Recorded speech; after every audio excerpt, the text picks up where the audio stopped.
කොහොමද යාළුවනේ ඔයාලට මං හොඳින් ඉන්නවා ඒ වගේම ඔයාලත් හොඳින් ඉන්න ඕන කියලා මං ප්‍රාර්ථනා කරගෙනවා. ඔයාලා මේ දකින්නේ මගේ දවසින් තවත් එක ලස්සන දවසක්. උදෙන්ම නැගිටලා මූණකට හොදලා ඒ වගේම තේ එකක් හදන ගමන් තමයි ඉන්නේ.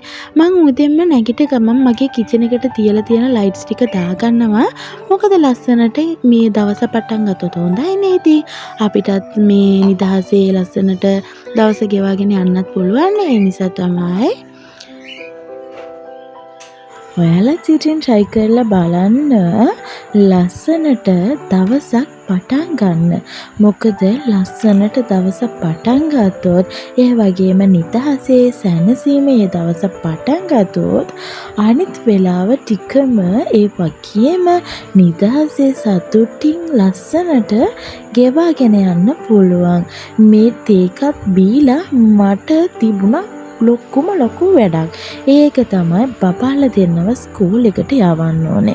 ඉතින් ඒ දෙන්නව ස්කූල් එකට යවලා ඊට පස්සේ ගෙදර තියෙන දොරවල් channel එහෙම ඇරලා මගේ අනිත් වැඩ ටික පටන් ගත්තා. දෙන්නම් ඉතින් ඉරේලිය වැටෙනවනේ ගෙදරට. දැන් ලයිට්ස් ඕන් නැහැ. ඒ නිසා තමයි ඒ ටිකත් මම ඕෆ් කරගත්තේ. කිචන් එකේ තියෙනවා මේ වගේ ලොකු channel එකක්. ඒකත් මං අරින්න අමතක කරන්නේ නැහැ. මුලින් ඉතින් වැඩ පටන් ගන්නේ ඇඳෙන් තමයි.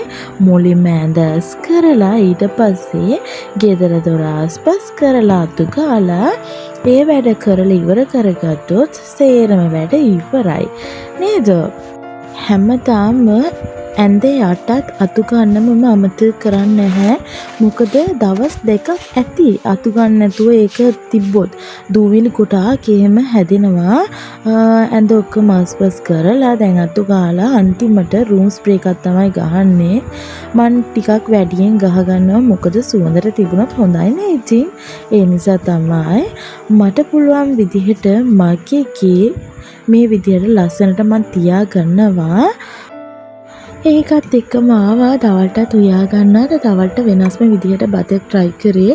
ඒකට ගී ටිකක් දාලා ඒකට තලාගත්තු සුදුලුණු දාලා ඒකත් එක්කම ලොකු ලුණු ගෙඩි එකක් වගේ ලොකු එකක් ඒකත් කපලා ඒකට එකතු කරගත්තා. ඒ දිගම ටෙම්පරාදු වෙන්න දීලා ඒකට මේ හොදලා අරන් තියපු හාල් ටිකක් දාලා ඒකත් හොඳට කලවම් කරගත්තා.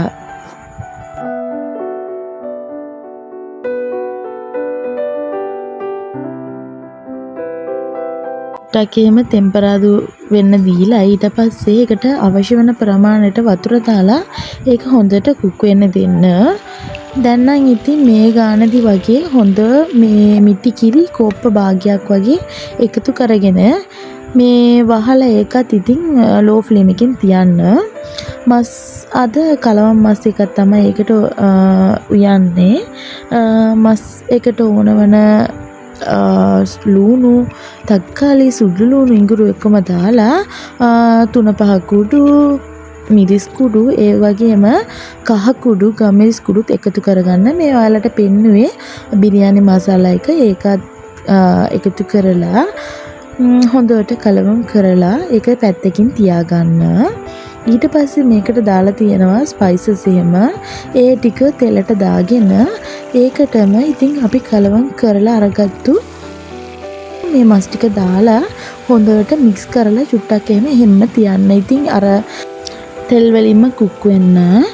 ඊට පස්සේ ඒකට අවශ්‍ය වන ප්‍රමාණයට වතුර දාලා මම ප්‍රෙෂර් කුකර් එකේදී විසිල් 7ක් 6ක් වගේ මම තියාගත්තා හයි ෆ්ලේම් එකේදී. ඊට පස්සේ ලෝ ෆ්ලේම් එකේදී විසිල් 3ක් වගේ යනකම් තියාගත්ත එච්චරයි.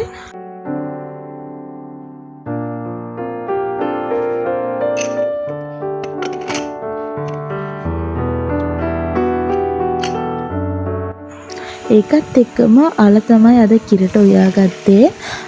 මම මේක try කරේ මුලින්ම ටෙම්පරාදුවක් දාලා ඒකට පොල් කිරි දාලා ඊට පස්සේ එහෙම්මම අල ටික එකතු කරගත්තා.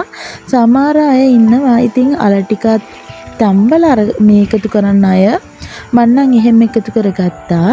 ඊට පස්සේ අල ටික තැම්බුණාට පස්සේ මිටි කිරි එකතු කරලා ඒක හොඳට කලවම් කරලා ලෝ ෆ්ලේම් එකේදී තිබ්බා. දැන් නම් ඉතින් උයලත් ඉවරයි. අද උදවල්ට මම අද හදාගත්තු කරි කලවම් කරි එක මේක තමයි. ගොඩාක් රහයි. ඔයාලා try කරලා බලන්න. ඒ වගේම ලස්සනට තිබුණා. ෆෝන් එකට නම් චුට්ටක් එහෙම අර රතු පාට පේන්නේ නැහැ. ඒ වුණාට ගොඩාක් අර රතු පාටට ලස්සනට තිබුණා. ඔයාලා try කරලා බලන්න. අද දවල්ට මේක තමයි අපේ ගෙදර කෑම. මං ඉතින් උයපු ගමන් කෑවා. මොකද අද උදේට මොකුත් කෑවේ නැහැ. ඒ නිසා තමයි සමහර කට්ටිය අහලා තිබුණා මට පුළුවන් නම් රෙසිපීස් කියන්න කියලා. මට පුළුවන් විදියට අද මම රෙසිපීස් කියනවා. මේක ඔයගොල්ලන්ට ප්‍රයෝජනවත් වුණා නම් මට කමෙන්ට් එකේදී කියන්න.